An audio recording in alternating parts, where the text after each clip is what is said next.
Hey everyone, Clawland here, and you're watching another episode of Left Hand Reviews, and today we're going to take a look at a new TMG game released in 2015 called Steamworks.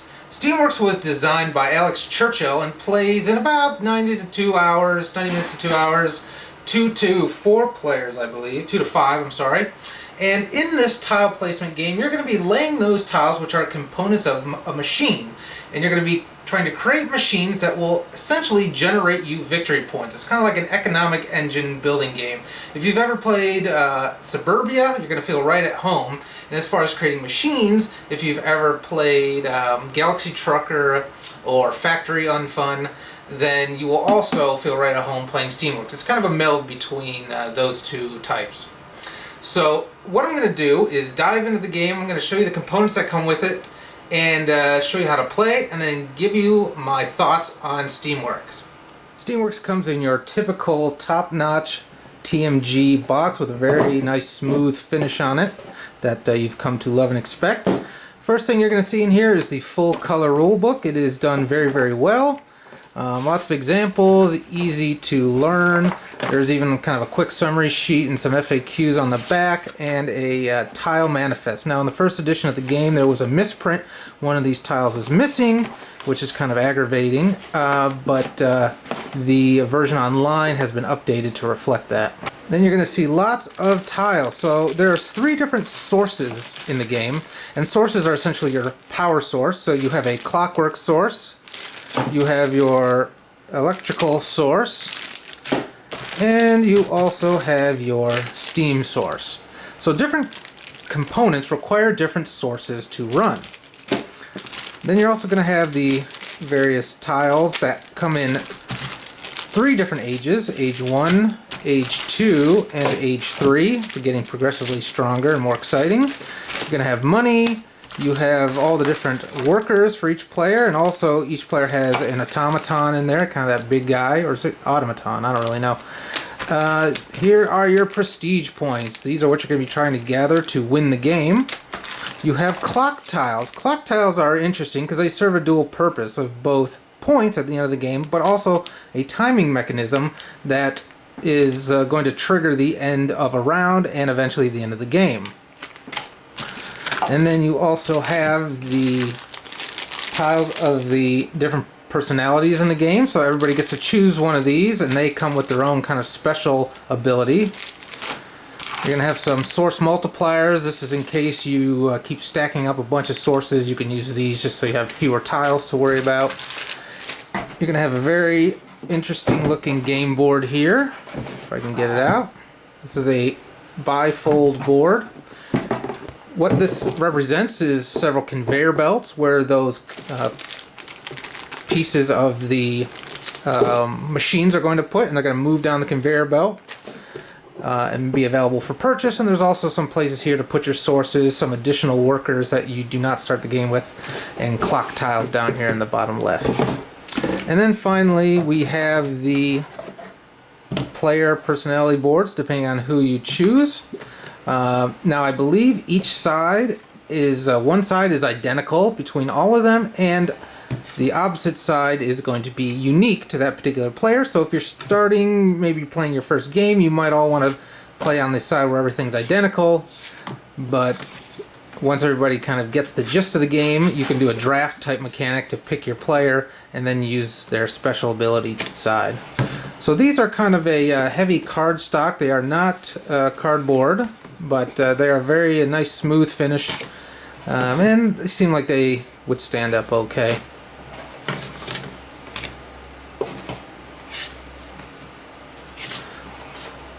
Alright, so let me set up a game and I'm going to show you how to play this beast. Alright, right here we have a setup for a 3-player game of Steamworks. You're going to see the main board here that has your 3 different ages of components. You have your clock tiles that are placed here, and the number of clock tiles you place is indicated on the board, determined by the number of players. You have the automatons and extra workers for each of the players that they don't receive just yet. You're going to have the starting components for age 1 laid out. Then each player is going to have their player board along with some starting sources and some starting components as indicated on their player board. Some money, in this case each person starts with $5, and 2 of their workers. Play is going to start with the player with the start player token, who is the player that most recently built something. So they get the little blimp. And what's going to happen is on your turn, you have to choose between one of 2 actions. You can either choose to place one of your workers, called mechanics, or you can pass and collect income. When you place your worker, you're going to place them on one of the available activation spaces. You know that spaces are activation spaces because they are generally square riveted areas. Like here, these 4 spaces on each of the player's player boards, and also on the basic sources. You can see here and here. The components in general do not have activation spaces. So if Lord Broderick was going first, he would take one of his workers, the leftmost one, pay the cost associated with it, because you need to pay your workers their wages, and place it on one of the activation spaces. Now these down here are your general supply, so these aren't actually doing anything, so you can't actually put them on these spaces because they are not machines yet. They're just the raw pieces that you need to build a machine. So at the beginning of the game, all the players are generally going to be placing onto the spaces on their player board. So let me explain what they do. This one here lets you take the rightmost component from any one of the conveyor belts on the main board. So starting, you only have access to the age 1, so you could either take this one or this one. The second space on each player board, when you're looking at side 1, lets you take any one basic source, whether it's a Clockwork source, steam, or electrical. This next spot lets you build a machine. The machine must contain exactly one source and exactly one component. Whenever you see this little wagon wheel looking icon, that is indicating a source of any type. And the squares are just any component. And then finally, the 4th space on each player board says you may activate any one of your sources. Now normally to activate a source, like I said earlier, you're going to place one of your workers on the source, but there may be cases where you want to activate a source that already has a worker on it. That is what this place allows you to do. So Lord Broderick is going to place on this space here to build his first machine.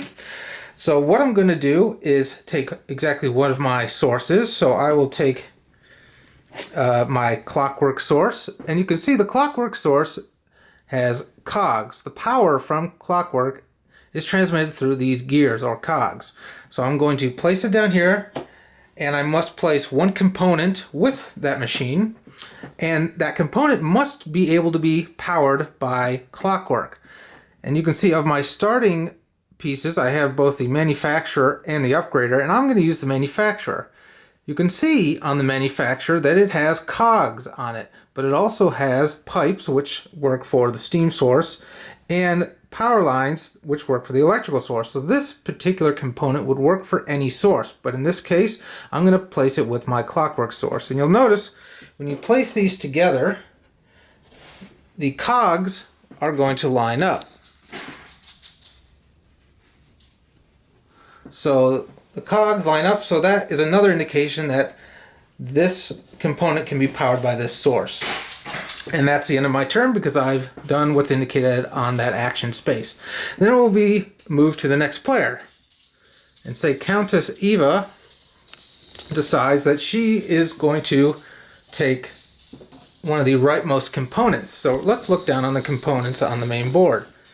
I'm going to go through them very quickly. We have the manufacturer, which I just placed with Lord Broderick. The manufacturer allows you to build a machine depending on the type of power that is flowing to this component. So if you have Clockwork power going to this, it will let you build a machine of size 2, meaning one source and one component.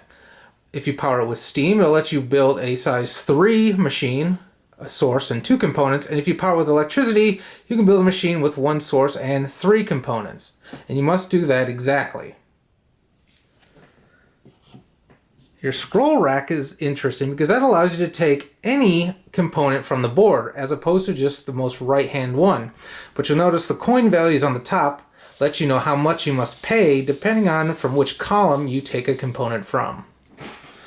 Then you have the alarm chronometer. This is going to let you move the start player marker around 4 coins. So this is actually really neat. If you use this, you can pay a certain number of coins, 1 coin per player, to move that start token around and get it back to you faster. There's not a lot of games that I've seen that allow you to manipulate the turn order like this, so that's actually pretty neat.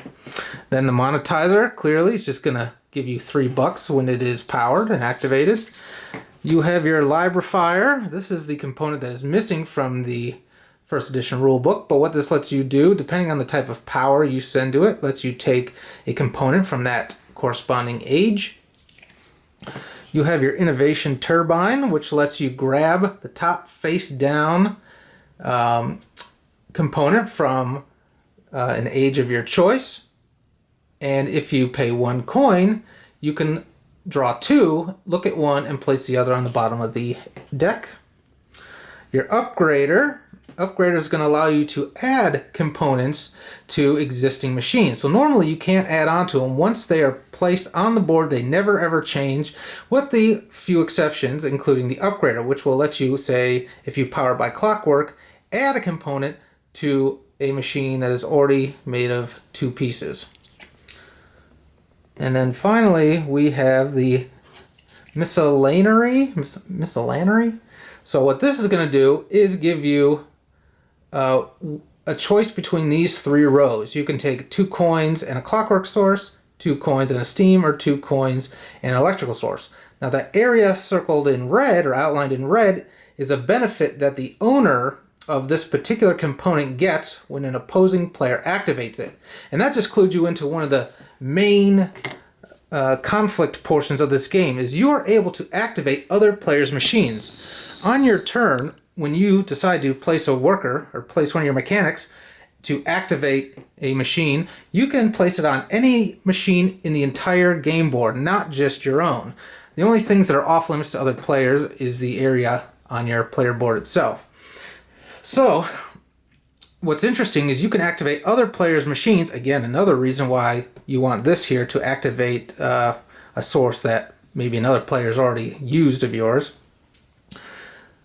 But there has to be some sort of benefit in many cases for a player using your machine. Also, regardless of if there's a printed benefit, meaning something outlined in red, if another player uses one of your sources, then you're immediately going to gain a clock token. And if you remember, clock tokens are going to be worth points at the end of the game. The clock token that you take is from the next age. So if we were in age 1 and somebody used one of my machines, I would get any owner benefit from that tile, if any, and collect a clock token from the age 2 stack. Once all those clock tokens are removed, then when we do setup for the next round, you're gonna start the second round. So that's basically the time mechanic that moves the game along. Once then you remove all these clock tokens, you're gonna move into H3, and finally, once all these clock tokens are gone, the game ends at the end of that round. Let's fast forward a little bit and pretend it's a little bit later on in the game. Now this isn't gonna be exactly right, because there's probably gonna be more machines out and more tiles missing from the tile stacks here, but I just wanted to give you an indication of kind of how the flow of the game works later on once you have more machines in play. So let's say we're back to Lord Broderick's turn here. He's collected some tokens here from people using his stuff. Now it's on his turn. He's going to take 1 worker here. It's free, and he's going to place it here on this electrical source. Now again, he can place it on his own machine or anybody else's. Now this electrical source is going to activate this component, the automaton component. So what he's going to do is then take his automaton piece here, and that is going to go on the automaton space on his player board, and that is just clearly another worker that can be used this round. Now when a round ends, you're going to return all of your workers from all machines on the board and place them back on your player board, and your automaton is going to go back to the central board where you must get him again, in this case from the automation component. So now we're going to move on to the next player. Countess is going to take her leftmost piece, and she's going to place it on one of Lord Broderick's machines. Now the source on here in this machine is a universal source. So instead of 1 square activation place, there are 2 rectangular ones. So that means this source can actually be activated 2 times, one by the same player. Could end up putting 2 of their components on this, or 2 separate players. So the Countess is going to place one of her workers on one of the activation spaces, and when this activates, you can provide any power that's generated by the source to any component in any order you want. And you may activate all the components, you may activate some of the components. It is totally up to you how many and in what order you will activate them. So the universal source provides all energy types, so the Countess decides she's going to power this one first, and then she chooses how she's going to power it. Well, she has to be powering it with electric because the only connector on this is an electro connector, which is going to give her 2 coins. So I'll take 2 coins from the general supply and also 1 electric source. So she's going to add this to her player area. Now she's going to activate the monetizer, collect 3 more coins.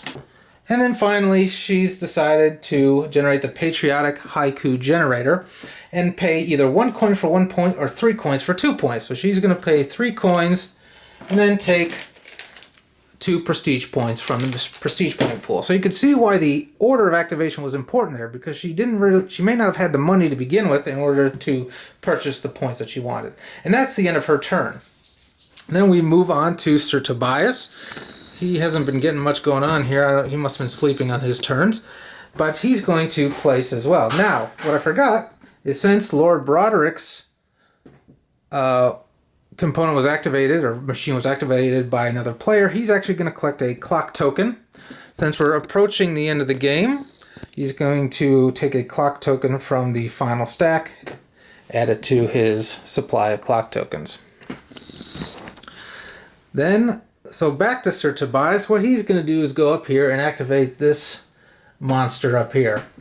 Now, on the left-hand side here is Chrome. Chrome is only worth points at the end of the game, and it's worth points to the player that owns it. And you can see that by the 2-point symbol here. So he doesn't do anything with that.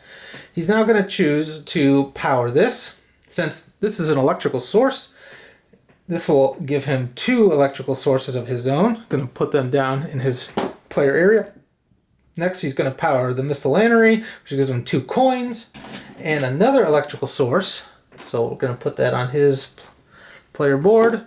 And then finally, he's going to choose not to use the patriotic sonic generator because maybe he's got better plans for those coins later. And then here we are, back to Lord Broderick. He's going to use this one here. He has to pay 1 coin for the privilege of this worker getting out of bed. So we pay a coin, take some change, and he really wanted to use this here. So what he's going to do instead is, he could just place it here, or if this was already occupied, place it down on his player board and reactivate any of his own sources.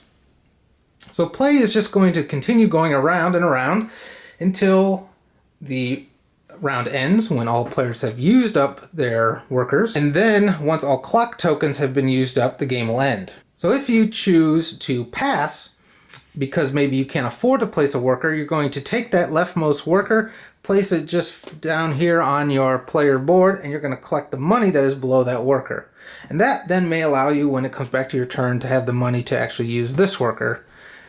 Or maybe not, maybe you'll pass with this one as well and collect the $3. Once all players have used all their workers by either placing them or passing, you're going to do the end of round cleanup, where what you're going to do is take the rightmost tile from each conveyor belt, place it on the bottom of the corresponding stack. I'm just going to throw on top here for the demonstration. Then you're going to move everything to the right, filling in all gaps, and refill from the corresponding pile. And then you're just going to begin the next round. Once all the clock tokens have been used up, then you're going to count the number of points each player has. Points are the number of prestige points that you have collected from your machines throughout the game, plus each clock token you have is worth a point, plus any of your components that are worth points, such as the monetizer here is worth a point, and the chrome that we spoke about earlier is going to be worth 2 points, etc. Whoever has the most points wins. So what do I think about Steamworks? Well, I'm a sucker for tile placement games and any game that really has a spatial component, because I just love putting things down, trying to put things together, and that was really great about this game. One big downside of this game, though, is that you need a tremendous amount of play area, because those tiles are a relatively good size, and players are going to be making lots and lots of their own machines, and they're going to want to be spread out, so you're not getting them confused with other machines. But then you also need to make sure they're not melding into other players' play areas, because you need to keep track of whose machines are whose for the purpose of assigning Clockwork tokens to and owner benefits to the owners of those machines. So make sure you have plenty of space. Now, there also, with lots of players, there is the chance that you could get into some analysis paralysis. Players trying to decide what they want to put where. Also, your more complex machines that have maybe 3, 4, or more components might take a little time to figure out what you want to do. Luckily, players can be planning their turn in advance, so that's always good. And the fact that there's only really 2 main choices on your turn, either place a worker or collect income, doesn't bog it down to too much. Also, the Steamworks theme. I am not a fan of Steamworks. It's not something that interests me at all, but I was able to put that aside for this game because it's a ton of fun. Really, what it comes down to is making these really cool machines that are unique every single game, using different personalities that have different special abilities every single game. And it's so cool because no game plays the same way twice. There may be some really good machines that you can build, and what if your opponent takes that component that you really wanted to make some killer combo machine? Well, you can use it. Sure, they get 1 point for it, but the value that you gain may be far greater than the 1 point that you're allowing them. So that is a really cool aspect of this game. You can't really lock other players out by taking, quote, all the good components, because you always have the ability to use other players' machines. I also think the components in this game are very, very good. The mechanics are unique, the automatons are unique, all the tiles are very thick and in great quality, the artwork is pretty neat, and the iconography is very, very, for the most part, straightforward, very easy to pick up. You might have to gloss through the tile manifest to see what they do maybe once or twice, but after that it's pretty straightforward how they all work. So no complaints there. I only wish that the rulebook did not have the 1 tile omission from the tile glossary, but you know, things happen, I guess, and really once you know how that tile works, you won't ever need it to begin with. So overall, big A+ for TMG's Steamworks. It's a ton of fun, even if you're not into the Steam mythos and the Steamworks thing. You're still going to have a lot of fun with this game, especially if you love tile placement games, building machines and components that are unique every single time, every single game, and creating all sorts of really cool combos. So Steamworks from TMG, check it out. It's a great game. Thanks for watching.